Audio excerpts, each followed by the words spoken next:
যারা আমরা নিজেরা সক্ষম, সেই সক্ষমতার জায়গা থেকে কাউকে কাউকে আমরা ডিসেবল কিংবা কিছুটা অক্ষম হিসেবে চিহ্নিত করি।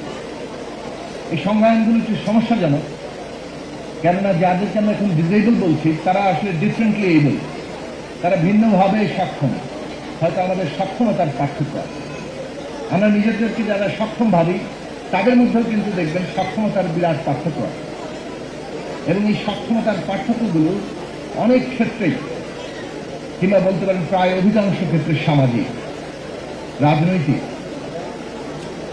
কাজেই আমরা যখন প্রাকৃতিকভাবে কোনো কিছু নির্ধারণ করতে যাই, সেটা অনেক ক্ষেত্রেই আমাদেরকে ভুল ডিরেকশনে নিয়ে যায়।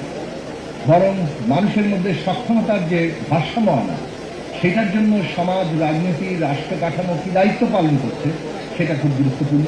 এবং বর্তমান সরকার এই দৃষ্টিভঙ্গি গ্রহণ করেছে যে প্রত্যেকটি মানুষেরই মর্যাদা আছে, তার অধিকার আছে এবং তার নিজের মতো করে সক্ষমতা আছে, এবং সেই সক্ষমতার বিকাশ করা, বিকাশ সাধন, সেই সক্ষমতা কিভাবে বাড়বে সেটাই হচ্ছে রাষ্ট্র এবং সমাজের দায়িত্ব, তাকে সেই বিকশিত হওয়ার সুযোগ করে দেওয়া।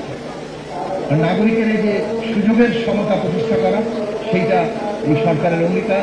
এবং সেই জায়গা থেকেই আজকে প্রতিবন্ধীদের, যাদেরকে আমরা ভিন্নভাবে সক্ষম বলতে পারি, তাদেরকে কিভাবে আমরা এই মূল সমাজের মধ্যে তারা তাদের বিকাশ এবং তাদের ভূমিকা পালন করতে পারে তার জন্য ব্যবস্থা তৈরি করার উদ্যোগ নেওয়া হয়েছে।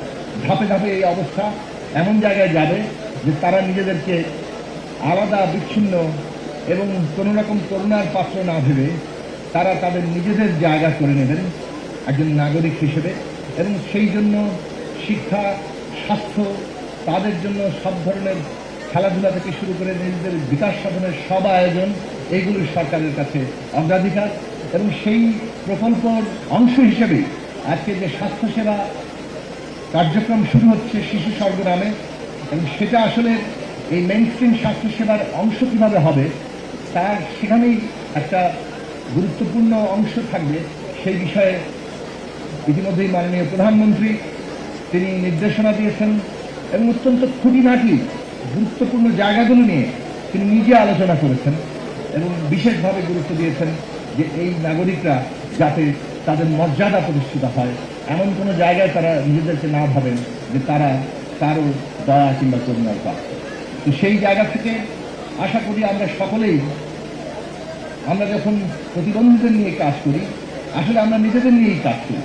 কারণ আমরা সকলে মিলে এই সমাজকে মর্যাদা, অধিকার এবং কর্তব্য, যেটা মিশেলের মধ্য দিয়ে নাগরিকতা গড়ে উঠে, সেই জায়গাটাতে অগ্রসর হতে পারবো যখন আমরা এই কাজগুলোকে সম্পন্ন করব। আমরা যখন সমাজের একটি অংশ নানাভাবে বঞ্চনার শিকার হয়, তখন আসলে অন্যরাও নানান দিক থেকে সীমাবদ্ধ এবং ক্ষতির শিকার হতে থাকেন।